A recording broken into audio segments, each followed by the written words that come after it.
You know, after 40 years on this bench, I thought I had seen every kind of attitude walk through the doors of my courtroom. I've seen anger, I've seen fear, I've seen people crumble over a $50 fine. But the morning she laughed at a $500 penalty like it was pocket change, something inside me shifted. I didn't know it yet, but that laugh was going to unravel a story far bigger than a simple traffic violation. And when I finally looked past the surface and saw what was really sitting in front of me, even I had to pause. But before I tell you how that day unfolded, let me ask you something. Have you ever watched someone laugh at something serious, like the rules just didn't apply to them? Think about that for a moment. And if you believe respect still matters in this world, I'd appreciate it if you stayed with me for this story. I've been a judge in Providence for 4 decades. Every morning I get to the courthouse at 8:15 sharp. I don't rush. I've never believed in rushing into a day where people's lives are about to be affected. Christina, my clerk, always has my coffee waiting, strong, black. She knows I won't touch it if there's cream in it. I've had it the same way since 1984. I sit at my desk for a few quiet minutes before court starts. I look over the docket. I remind myself of something my father used to tell me when I was a boy growing up in Providence. He immigrated from Italy with nothing but hope and a work ethic. He'd say, "Frank, treat everyone the same. The rich man puts his pants on the same way as the poor man." I've carried those words with me every single day on that bench. That particular Wednesday in March felt ordinary at first. The air was still cold outside. I remember rubbing my hands together before taking my seat. I could hear the low murmur of people waiting in the gallery. Some nervous, some annoyed, some just wanting it over with. The first few cases that morning were typical. Parking violations, expired registrations, a young man who couldn't afford his inspection sticker. I listened, I asked questions, I reduced fines where I could. I dismissed a case for an elderly gentleman who clearly made an honest mistake. When I said, "Case dismissed," I saw relief wash over his face. Moments like that remind me why I still wear the robe. Then I noticed her. I didn't call her name yet, I just noticed her sitting in the 3rd row, perfect posture, designer handbag placed carefully beside her. Sunglasses perched on her head even though we were indoors. She wasn't nervous like most people. She looked bored. I remember thinking to myself, that's unusual. When I called the next defendant, a nurse named Mrs. Santos stepped forward. She worked double shifts, she told me, and she had gotten a parking ticket outside the hospital after rushing in during an emergency. I listened carefully. I could hear the exhaustion in her voice. I could see it in the way her shoulders sagged. As I reviewed her record, I realized she had never had a violation before. Not one. I leaned forward and said, "Mrs. Santos, I understand what it means to show up when people need you. I'm going to dismiss this." Her eyes filled with tears. She thanked me 3 times before walking away. That's when I heard it. A laugh. It wasn't loud, but it was sharp, the kind of laugh that cuts through a quiet room.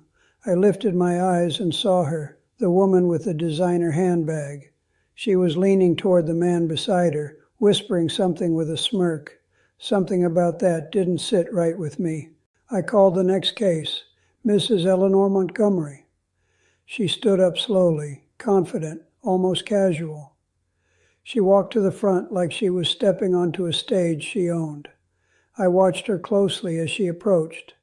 She didn't look at me right away. She adjusted her bracelet first. Then she looked up. "Good morning," I said. She gave me a quick nod. "Morning." I glanced at the file. Speeding violation, 20 miles over the limit. Fine amount, $500. I said calmly, "Mrs. Montgomery, you were clocked at 75 in a 55 zone. That's a serious offense. The fine is $500. She laughed. Not nervous laughter, not embarrassed laughter. It was dismissive, like I had just told her the price of a cup of coffee. I felt my jaw tighten slightly. I've learned over the years not to react too quickly. I kept my voice steady. "Is something amusing, ma'am?" She shook her head and waved her hand lightly. No, Your Honor, it's just $500? I heard a few murmurs in the gallery. I leaned forward. Yes, $500, that's the standard fine. She tilted her head. I spend more than that on brunch in a week. There it was, the tone, the entitlement. I could almost feel the temperature in the room change. I saw Christina glance at me from the side of the courtroom. She knows that look I get when I'm trying very hard to stay patient. I said, Mrs. Montgomery, the amount of the fine isn't meant to impress you. It's meant to remind you that speeding endangers lives. She sighed, actually sighed. Then she glanced at her watch. I remember thinking, this isn't about money to her. This is about something else. I asked her, do you understand why speed limits exist? She shrugged. To generate revenue? A few people in the gallery gasped quietly. I felt my blood pressure rising, but I kept my composure. I've been married for 48 years.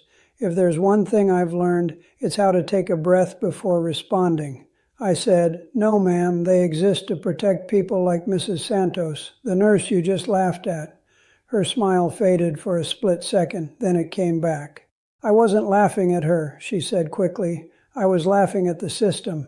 I removed my glasses and rubbed the bridge of my nose. In 40 years, I've heard just about every excuse, but something about her confidence felt different. It felt rehearsed. I looked back down at the file. That's when I noticed something small, a notation clipped to the back. It wasn't part of the standard traffic paperwork. It was a supplemental document. My gut told me to pay attention. I flipped the page slowly. I didn't react. I've learned never to show surprise too early, but I could feel a shift in my chest. Something wasn't adding up. I looked back at her. She was scrolling on her phone now, in my courtroom. I said firmly, Mrs. Montgomery, put the phone away. She looked up, mildly annoyed, and slid it into her purse. I leaned back in my chair and studied her for a moment. I've learned that sometimes the smallest cases reveal the biggest truths, and sometimes the people who laugh the loudest are hiding something deeper. I tapped the edge of the file lightly with my finger. Mrs. Montgomery, I said slowly, is there anything else you'd like to tell me before I finalize this? She crossed her arms. No, Your Honor, I'll pay it. It's not a big deal. I held her gaze. In that moment, I felt something I haven't felt often on that bench. Not anger, not frustration, curiosity. Because something in that file was telling me this wasn't just about a speeding ticket. And I've learned one thing in 40 years. When your instincts tell you to look twice, you look twice. I glanced at Christina. She gave me the smallest nod. She had seen the notation too. I closed the folder halfway. Mrs. Montgomery, I said, my voice calm but deliberate. Before we move forward, I'm going to review something attached to your file. For the first time, her confidence flickered. Just a little, and that's when I realized this $500 fine might be the least of her concerns. I kept my hand on that file for a moment longer than usual. I've learned that silence can say more than a raised voice ever could. The courtroom was quiet now. Even the usual shuffling of papers had stopped. I could feel people leaning forward, waiting to see what I was going to do. I opened the folder fully this time. Mrs. Montgomery, I said evenly, how long have you lived in Providence? She blinked, clearly not expecting that question. About 3 years, I nodded. And before that? New York. Her tone was clipped, short, controlled. I could tell she didn't like being asked anything outside the script she had prepared in her head. I glanced down again at the supplemental document. It wasn't detailed, just a reference, a flag, a note from another jurisdiction requesting notification if she appeared in court. That's not normal for a speeding ticket. I looked back at her. Are you aware of any pending matters outside of this traffic violation? She stiffened slightly. It was subtle. Most people wouldn't notice it. But after 40 years of watching faces from this bench, I notice everything. The smallest change in breathing, the quick swallow, the flicker in the eyes. I have no idea what you're talking about, she said. Her voice was still confident, but the warmth was gone. It was sharper now. I leaned forward. Mrs. Montgomery, I'm going to ask you again. Is there anything else currently under review in your name? She shifted her weight from one foot to the other. Her hand moved instinctively toward her handbag, then stopped. I handle my own affairs, she said. If there were something important, I'd know. That sentence stayed with me. If there were something important, I remember thinking, sometimes the most important things are the ones people pretend not to see. I picked up my glasses and placed them back on. I read the notation more carefully. It referenced a financial crimes division. No details, just a contact line and a case number. That's when I felt that quiet sensation in my gut again, the one that saved me from making quick decisions more times than I can count. I said calmly, Christina, would you please contact the clerk's office listed on this notation? Christina nodded and stepped quietly out of the courtroom. Mrs. Montgomery let out a small, impatient breath. Your Honor, with all due respect, this is ridiculous. It's a traffic fine. I looked directly at her. Ma'am, what's ridiculous is driving 20 miles over the speed limit and laughing about it. Her jaw tightened. I wasn't laughing at you, she said. I know, I replied gently. You were laughing at the consequences. The room was still. I could hear the faint hum of the lights overhead. She crossed her arms again. $500 is not a consequence to me. I nodded slowly. That may be true, but consequences aren't measured by what they cost you. They're measured by what they protect. I saw a few heads in the gallery nod slightly. People feel it when someone dismisses responsibility. They might not say it, but they feel it. I thought about my father again. He used to say, Frank, character shows when no one thinks it matters. I've repeated that line to myself thousands of times on this bench. Mrs. Montgomery looked around the courtroom, almost as if she was embarrassed to still be standing there. I could see her calculating, wondering how long this would take, wondering who might see her. I asked her, Do you work here in Providence? She hesitated just a fraction of a second too long. I'm involved in several charitable organizations. Charitable organizations. The words hung in the air. I see, I said. I remembered the nurse from earlier, Mrs. Santos, the way her hands trembled slightly when she explained her situation. That woman worked 12-hour shifts caring for strangers. And here stood someone who described herself as charitable while treating the courtroom like an inconvenience. I'm not quick to judge people. I've learned that appearances lie, but behavior rarely does. Christina re-entered the courtroom quietly. She walked up to the bench and handed me a small slip of paper. I read it carefully. Then I felt something shift inside me. The notation wasn't just a flag. It was an active request for immediate judicial notification upon contact. The Financial Crimes Division in New York had an open inquiry tied directly to her name, and not a small one. I set the paper down slowly. Mrs. Montgomery, I said, keeping my voice steady, are you currently serving as a board member for the Haven Children's Medical Foundation? For the first time since she stepped forward, her composure cracked. How do you know that? She asked. I didn't answer immediately. I've learned that when someone asks a question like that, they already know the answer. I said, please answer mine first. Yes, she replied quietly. I am. I nodded once. And how long have you held that position? About 2 years. The air in the room felt heavier now. I could sense people listening more closely. They didn't know why yet, but they knew something had changed. I folded my hands together on the bench.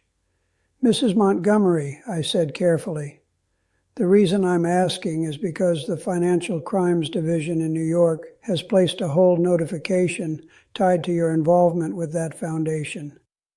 Her face went pale. That's impossible, she said quickly. There must be a mistake. I watched her closely. I've seen guilt. I've seen innocence. And I've seen confusion. What I saw in her eyes wasn't confusion. It was fear. She shook her head. I'm not responsible for any financial decisions. I just attend events. I leaned forward slightly. Events funded by donations intended for sick children. A murmur rippled through the courtroom. I don't manage the accounts, she insisted. My husband handles that side of things. There it was. A new name introduced without me asking. I've learned something else over 40 years. When someone redirects responsibility that quickly, they've rehearsed it. I said calmly, Mrs. Montgomery, at this moment, I'm not making any accusations. I'm verifying information, but understand this. When your name is attached to a charitable foundation, you carry responsibility, whether you manage the books or not. Her hands were shaking now, just slightly, the same hands that had waved off a $500 fine like it was pocket change. I thought about Mrs. Santos again. I thought about the hospitals she worked in. I thought about the families who rely on foundations like that one. I removed my glasses once more and placed them gently on the bench. I need you to listen carefully, I said, because this is no longer just about speeding. The confidence was gone from her posture. Her shoulders were no longer squared, her eyes no longer bored. For the first time, she looked small, and as I looked down at the file again, I realized something I hadn't expected when I walked into court that morning. That laugh wasn't just arrogance. It was the sound of someone who believed the surface would never crack, but surfaces always crack. And what was underneath was beginning to show. I've seen that look before. It's the moment when someone realizes the room has shifted, but they don't yet know how far it's going to move beneath their feet. Mrs. Montgomery was still standing there, but the air around her had changed. The confidence that carried her to the front of my courtroom was thinning, like fog lifting under a hard sun. I kept my voice calm. I've learned that when emotions rise, the judge has to lower his. Mrs. Montgomery, I said gently, I need you to understand that I don't deal in rumors. I deal in facts. And right now, the only fact I have is that another jurisdiction has flagged your name in connection with a financial inquiry. She swallowed. I saw her throat tighten. Your Honor, I attend charity galas. I host events. I don't handle money. I nodded slowly. That may be, but your name appears on incorporation documents as a co-signing officer. Her eyes widened just slightly, not dramatically, just enough. In 40 years, I've learned that the smallest reactions tell the biggest stories. I leaned back in my chair and folded my hands. Let me ask you something simple. When you sign your name to something, do you read it? The courtroom was silent. She hesitated. Of course. I tilted my head. Every time? That question hung there between us. She didn't answer. I glanced toward Christina, who was standing near the clerk's desk. She gave me a look that told me she was thinking the same thing I was. Something bigger was moving behind this simple speeding case. I said, Mrs. Montgomery, the Haven Children's Medical Foundation, how much money did it raise last year? Her lips parted, then closed. I don't know the exact number. Was it in the millions? She looked down. I'm not asking to embarrass you, I continued. I'm asking because when you attach your name to a foundation serving sick children, that name carries weight. She shifted again, and this time it wasn't subtle. She was uncomfortable now. Her hand tightened around the strap of her handbag. I trusted the people around me, she said quietly. I heard that sentence clearly. I trusted the people around me. I've heard that before too. I leaned forward slightly. Trust is not a defense against responsibility. A few people in the gallery nodded. I could feel the temperature in the room drop, not physically, emotionally. I opened the supplemental document again and read more carefully. There was a summary note from New York. preliminary findings, missing funds, discrepancies between donations reported and hospital transfers documented. I paused. Time seemed to slow down. I remember thinking to myself, if even half of this is accurate, this is no small matter. I looked back up at her. Mrs. Montgomery, are you aware of any discrepancies in the Foundation's financial reporting? Her voice was thinner now. No. Have you been contacted by investigators? She hesitated again, just long enough. Yes, she admitted. They asked a few questions. When? Last month. And you didn't think that was important? She didn't answer. I took a deep breath. I've learned that frustration doesn't help anyone. Clarity does. Let me explain something, I said carefully. In my courtroom, I see people every day who struggle to pay $50 fines. I saw a nurse this morning who works double shifts to care for patients, and now I'm looking at documentation suggesting that money donated for sick children may not have reached its destination. Her head snapped up. I would never steal from children. I held her gaze. I didn't say you did. Silence again. But your name is attached, I continued, and that matters. I could see it now. The unraveling wasn't loud. It wasn't dramatic. It was internal. Her posture had collapsed slightly. Her voice no longer carried that sharp edge of dismissal. I asked her, "Where is your husband today?" "He's traveling," she said quickly. "For business?" "Yes," I nodded once. "Is he the primary financial officer of the Foundation?" "Yes." "Does he control the accounts?" "Yes." "And you co-sign?" She hesitated. "Yes." There it was. I felt the weight of it settle in my chest. I've learned that sometimes people believe proximity to power shields them from consequence. They stand close enough to feel protected, but far enough to claim ignorance. I said softly, "Mrs. Montgomery, ignorance is not insulation." Her eyes filled slightly, just barely, but I saw it. She looked different now than the woman who laughed at a $500 fine. I closed the file halfway and rested my hands on top of it. "I need to ask you something directly," I said. "Did you ever question why the reported fundraising totals were higher than the hospital transfer confirmations?" She blinked rapidly. I don't handle the transfers." "That wasn't my question." She shook her head slowly. I leaned back again and removed my glasses. I placed them carefully on the bench. "I've been on this bench for 40 years, I said quietly, "and I've learned one thing above all else. Money can complicate things, but it doesn't erase responsibility." The courtroom was still as stone. "Right now," I continued, "this traffic violation is the smallest concern in this room." She whispered, "What happens now?" That question wasn't defiant. It wasn't sarcastic. It was afraid. I looked at Christina. She had already contacted the number listed in the notation. She gave me a subtle nod. I felt that familiar sensation in my gut again, the one that tells me a moment is bigger than it first appeared. "Mrs. Montgomery," I said slowly, "the Financial Crimes Division has requested immediate notification if you appeared in any court proceeding."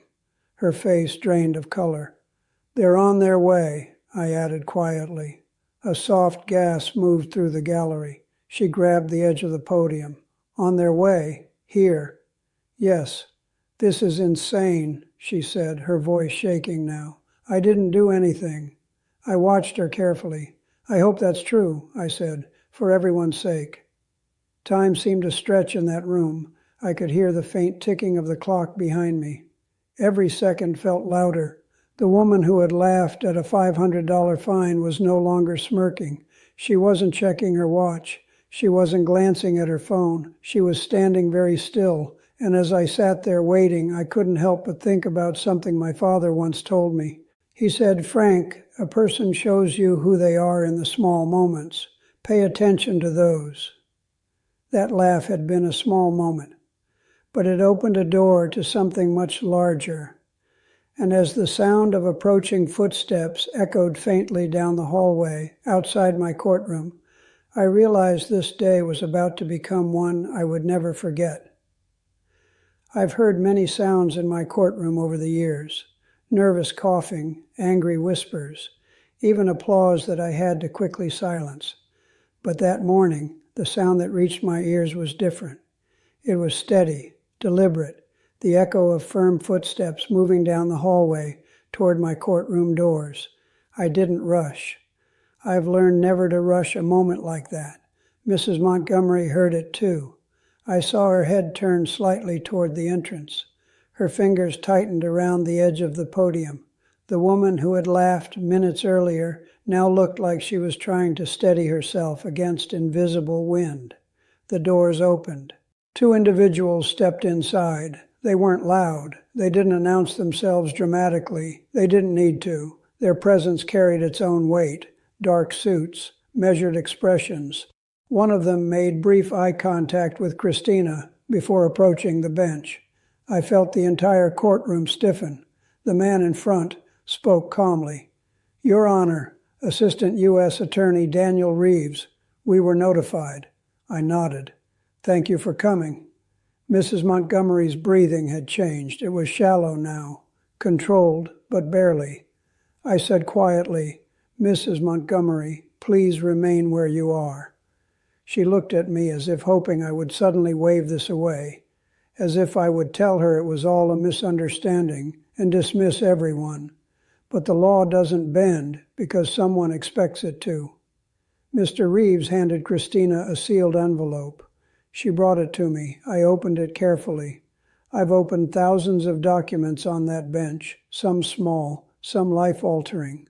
This one felt heavy before I even read it. I scanned the first page, then I slowed down. I've learned to read carefully when people's futures are written in ink. The charges were no longer preliminary inquiries. They were formal filings: wire fraud, interstate financial misrepresentation, conspiracy to divert charitable funds.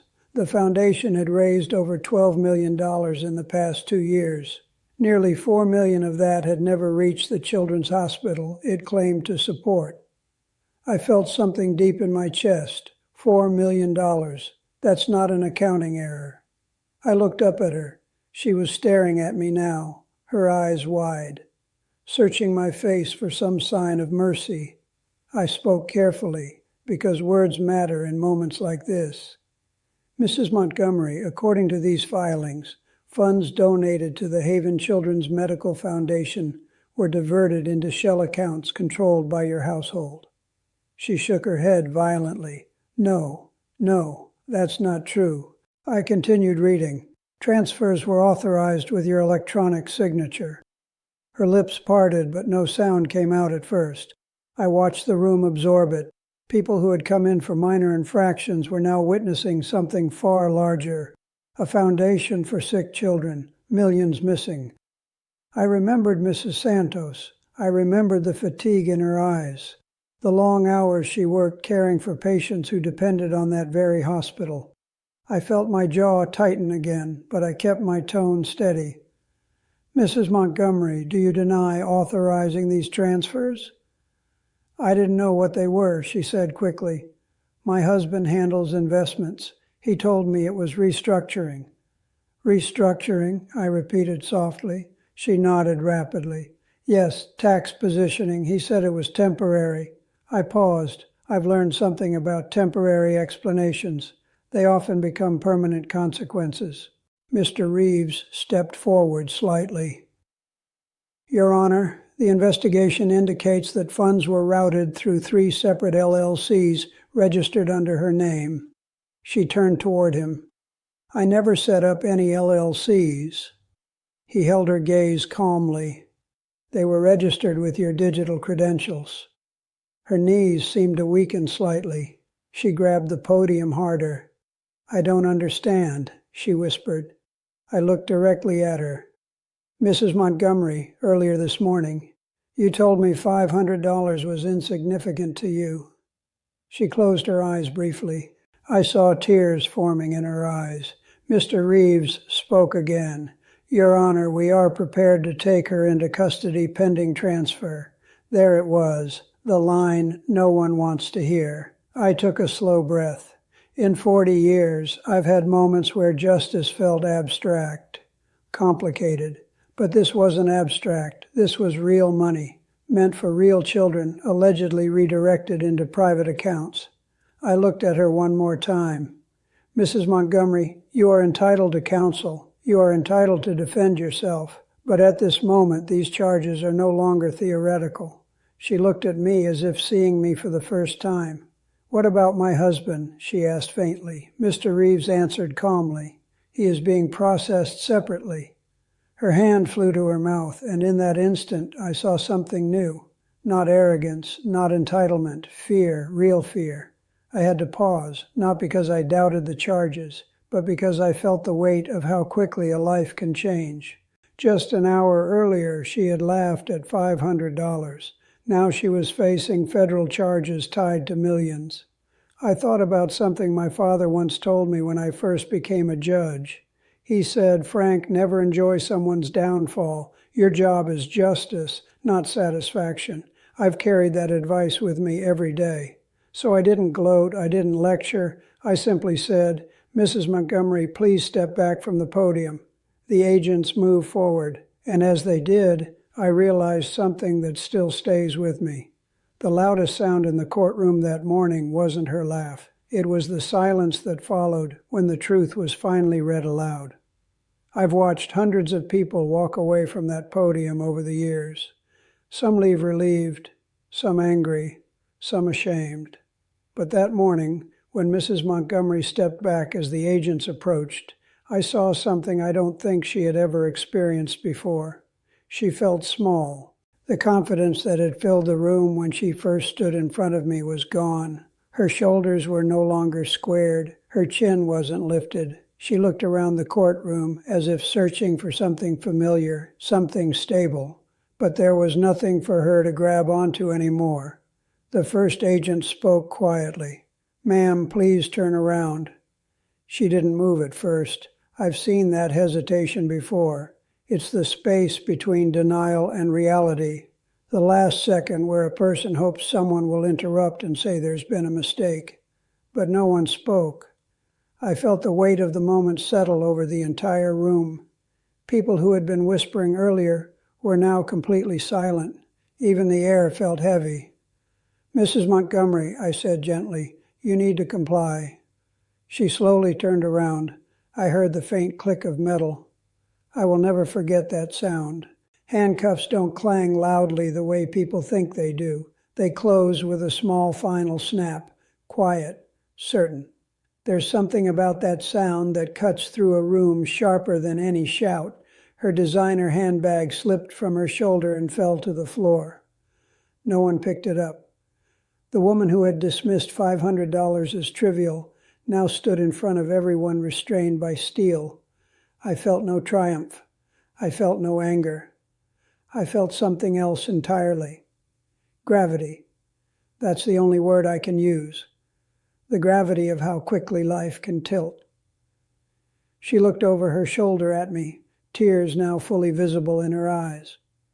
Your Honor, she said softly, I didn't mean for any of this to happen. I held her gaze.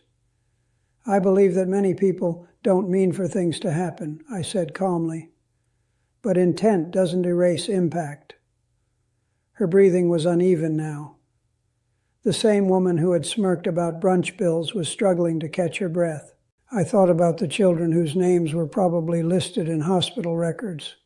The families who donated believing their money would help. I thought about Mrs. Santos working double shifts. I felt my throat tighten slightly, but I kept my composure. The agents began guiding her toward the aisle. Everything seemed to move slowly. Time does that in moments like this. It stretches. It makes every footstep louder. As she walked past the third row where she had been sitting earlier, I remembered her laugh, that sharp, dismissive sound that had cut through the courtroom. It felt like it had happened hours ago, not minutes. And I remember thinking to myself, this is why humility matters. I leaned back in my chair and folded my hands. I've learned that a judge must remain steady even when the room feels shaken. Before she reached the door, she stopped. Your Honor, she said again, turning slightly despite the agent's grip. I trusted him. I didn't check. I just signed what he put in front of me. There it was. I trusted him. I didn't check. I signed. 3 sentences that carry enormous weight. I looked at her carefully. For the first time that morning, I saw no arrogance at all, just fear and regret. I've learned one thing in 40 years, I said quietly. When you sign your name, you sign your responsibility. Tears rolled down her cheeks. I never thought it would come to this, she whispered. I nodded slightly. Most people don't. The agents resumed guiding her forward. The courtroom doors opened once more, and she disappeared into the hallway. The silence that followed was unlike anything I've felt in a long time.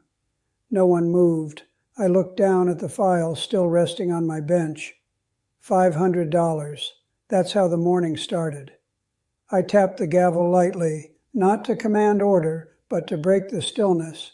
Court will take a brief recess, I announced. People slowly began to stand. Conversations started in hushed tones. Shock has a way of softening voices. I stepped back into my chambers. When the door closed behind me, I removed my glasses and set them on my desk. I stood there for a moment, just breathing. After 40 years, you'd think moments like that would get easier. They don't. I walked over to the small window in my chambers and looked out at the street below.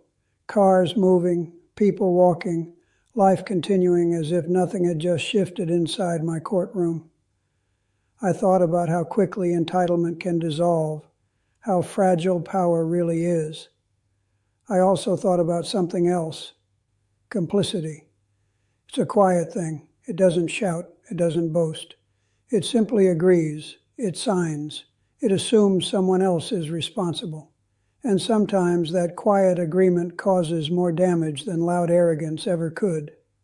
There was a soft knock on my door. Come in, I said. Christina stepped inside. She closed the door gently behind her. Are you all right? She asked. I nodded slowly. I am. She hesitated. $4 million, she said quietly. I nodded again. For sick kids, she added. I sat down in my chair. I've presided over murder cases, I said softly, but there's something uniquely painful about stealing hope. Christina didn't respond. She didn't need to. I leaned back and closed my eyes for a moment. I remembered my grandson's 12th birthday last week. The way he smiled when he blew out the candles. The way children trust the world to protect them. Then I thought about hospital rooms, IV poles, parents sitting beside beds. I opened my eyes. I told her earlier, I said almost to myself, that money can't buy character. Christina gave a small nod. And I meant it. There was a pause. Do you think she knew? Christina asked carefully. I didn't answer right away. I think, I said slowly, that sometimes people convince themselves not to know. That's the most dangerous kind of ignorance. Christina stepped closer to the desk. You handled it well. I shook my head slightly. It's not about handling it well. It's about making sure justice stays steady. She gave me a small smile and left the room. I sat there alone for another minute. I didn't feel satisfaction. I didn't feel vindicated. I felt reminded that respect isn't optional, responsibility isn't decorative, and signatures are never just ink on paper.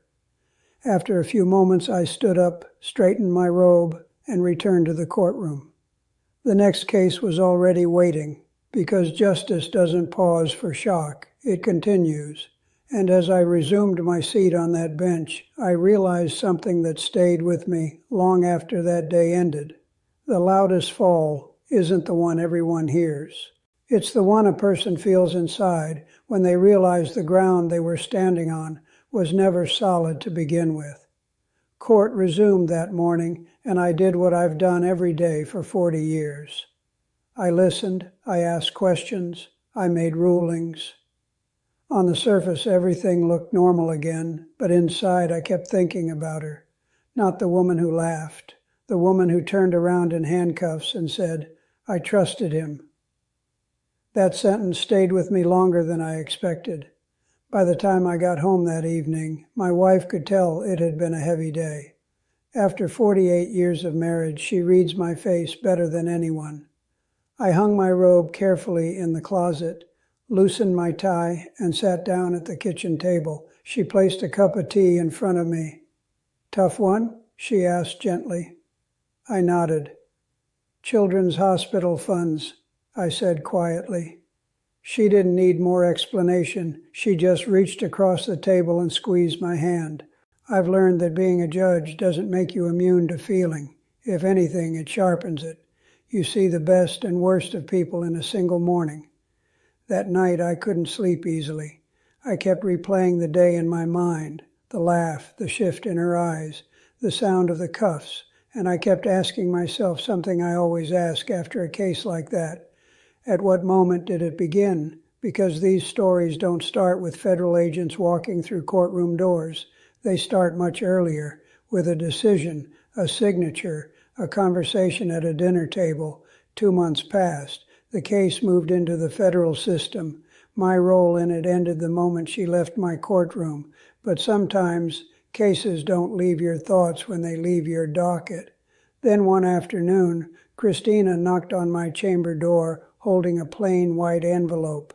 "It's for you," she said, "from a correctional facility in New York." I looked at the return address. Her name was printed neatly in the corner. I stared at it for a moment before opening it. I've received letters before, some angry, some grateful, some apologetic. But this one felt different before I even unfolded the paper. I sat down at my desk and opened it slowly. Her handwriting was careful, controlled.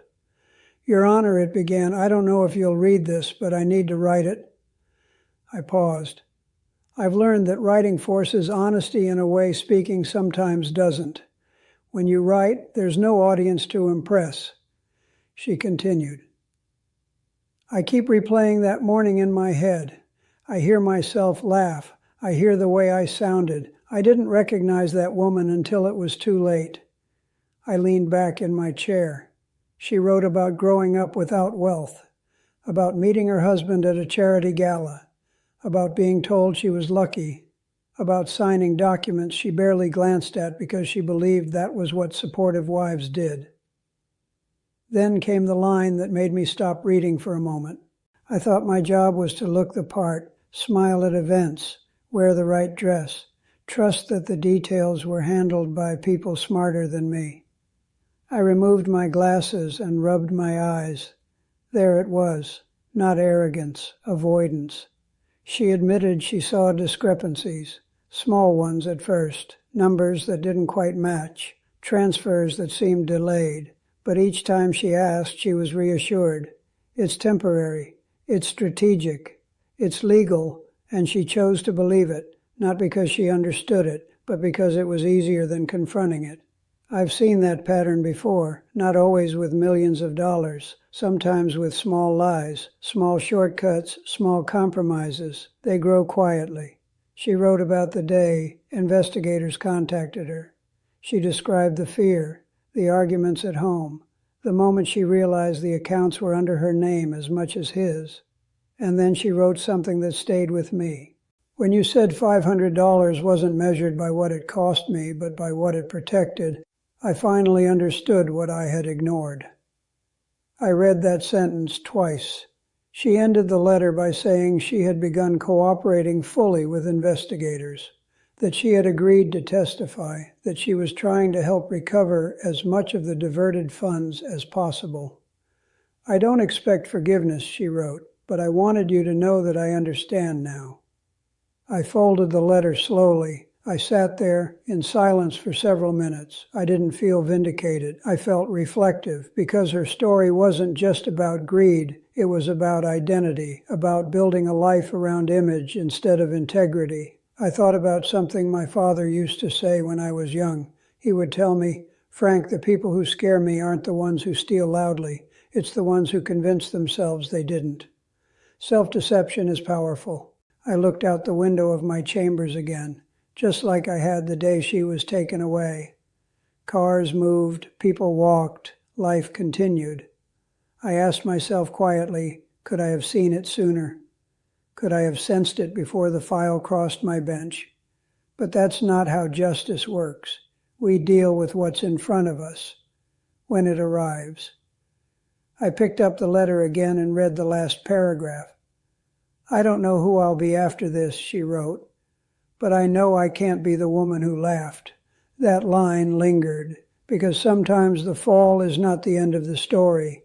Sometimes it's the beginning of clarity. I've always believed something simple.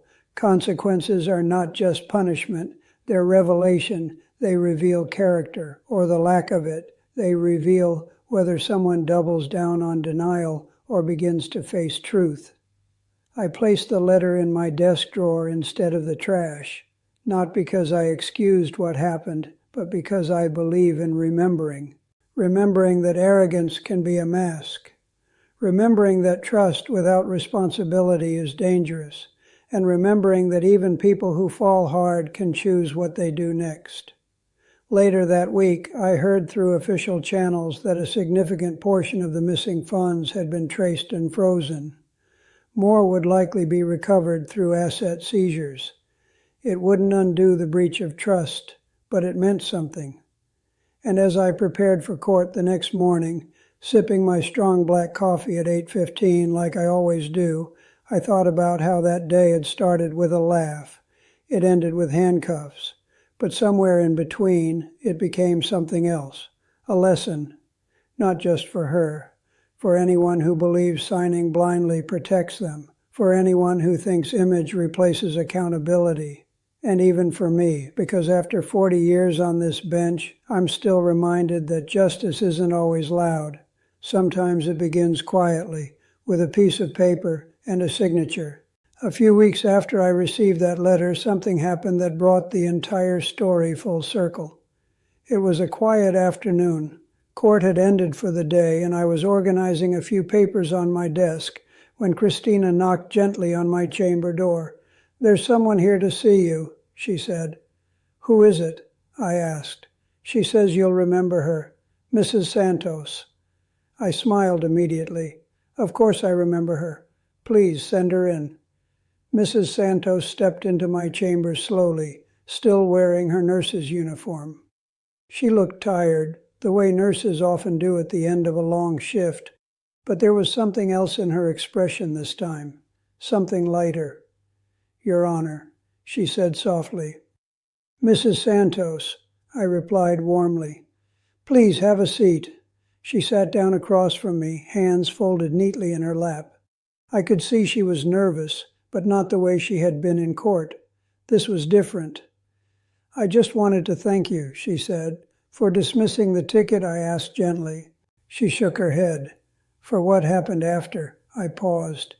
"I'm not sure what you mean," I said carefully. She took a breath. "The hospital sent out a notice last week. The funds that were frozen in that foundation case, some of them have already been redirected to pediatric care. They're reopening a treatment wing that was on hold." I felt something warm rise in my chest. "That's wonderful news," I said. She nodded, eyes glistening slightly. "My daughter, she's been volunteering there on weekends. She wants to be a doctor someday." I leaned forward, listening closely. "They announced something else," she continued, "a scholarship program, funded by the recovered money, for local students going into medical fields." I could already see where this was going. "She applied," Mrs. Santos said, her voice trembling just a little, "and she received the first one." For a moment I couldn't speak. I've sat on that bench for 40 years. I've seen verdicts delivered. I've seen sentences handed down. But very few moments have felt as quietly powerful as that one. "She did?" I asked softly. Mrs. Santos nodded, wiping a tear from her cheek. "Full tuition assistance." I leaned back in my chair and let out a slow breath. You see, justice doesn't always end with handcuffs. Sometimes it continues long after the courtroom empties.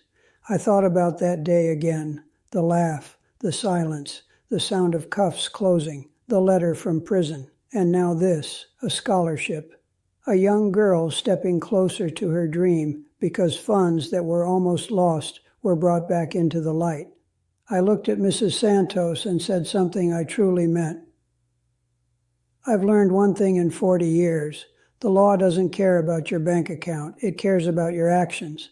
And when the law works the way it's supposed to, it protects the people who need it most. She smiled through her tears. My daughter wanted me to tell you thank you, she said. She said if you hadn't looked twice that morning, things might have stayed hidden longer.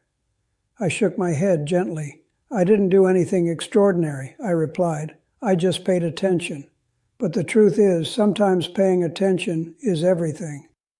After she left, I sat alone in my chambers again. I thought about Mrs. Montgomery's letter, about her saying she didn't want to be the woman who laughed. I don't know what her future holds. That's not for me to decide anymore. But I do know this. Consequences don't just punish. They redirect. They correct the path. They remind us that no one stands above the ground we all share. I often think back to my father. He came to this country with nothing but a suitcase and determination. He worked hard. He believed deeply that America worked because the rules applied to everyone, rich or poor, powerful or powerless. He would tell me, Frank, if the law ever bends for the wealthy, it breaks for everyone else. I carry those words with me every time I take my seat. That morning started like any other. Coffee at 8:15, files stacked neatly, minor infractions waiting to be resolved. It ended with federal agents walking through my courtroom doors. But it didn't truly end there. It continued in a hospital wing reopening its doors. It continued in a scholarship awarded to a nurse's daughter.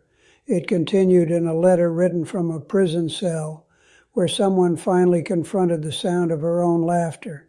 And it continues every time I sit on that bench and remind myself that humility is not optional. Money can buy comfort, it can buy influence, it can buy appearances, but it cannot buy exemption. It cannot buy immunity from consequence. And it certainly cannot buy character. So let me ask you this. Do you think I was too harsh on her or not harsh enough? I'm genuinely curious what you think. And here's another question for you. If you were in my position, what would you have done? Would you have shown mercy or delivered justice? I'd love to hear your thoughts in the comments below. I actually read them, every single one. If this story meant something to you, if you believe in equal justice like I do me a favor. Hit that like button and subscribe to this channel. Turn on that bell icon so you never miss another story from my courtroom. Share this story with someone who needs to hear this message, someone who believes that character matters more than cash. And check out the next story waiting for you. I've got another case that reminded me why respect and responsibility still matter in this life. I'll see you there. I'm Frank Caprio. I've been on this bench for 40 years because I believe something simple. We are all equal before the law, every single one of us, rich or poor, powerful or powerless. That's what makes this country work. Thank you for listening to my story. God bless you, and remember, respect costs nothing, but it's worth everything.